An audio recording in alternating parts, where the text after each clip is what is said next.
మన స్వామి గారికి, ఈ సభకు వచ్చిన అందరికీ నమస్కారం. నేను అందరూ మీకు తెలుసు, నేను బొత్తుల కృష్ణ అనే చిన్నంగమ్మ కొడుకుని.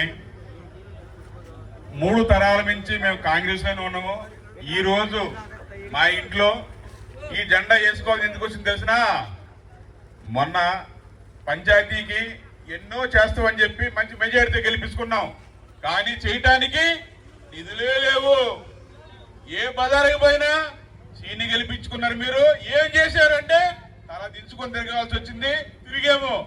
ఇప్పుడు బాగా ఆలోచించి నేను కూడా ఆంధ్రప్రదేశ్ మొత్తం తిరుగుతూ ఉంటా. నేను సివిల్ కాంట్రాక్టర్ని. ఎక్కడెక్కడ పనులు చేస్తుంటాను, ఎక్కడ ఏం జరుగుతుంది అన్నీ నాకు తెలుసు. బాగా ఆలోచించి ఈ పార్టీ అయితేనే మనకి అన్ని కార్యక్రమాలు చేసుకోగలము, ఎవరికన్నా మనము చేయగలము. ఏదన్నా మనం వాగ్దానం చేస్తే చేయాలంటే టీడీపీలోనే ఉండాలి అని నేను టీడీపీలోకి వచ్చేసాను. మీరందరూ తెలుసుకొని 3 తరాల నుంచి కాంగ్రెస్ ఉన్నాం, తర్వాత వైసీపీలోకి వచ్చినా కానీ ఈ రోజు నేను మారానంటే వాగ్దానం చేయలేదు కాబట్టి ఈ పార్టీ చేయగలుగుతుందనే ఉద్దేశంతోనే నేను పార్టీ మారాను. మీ అందరికి నమస్కారం.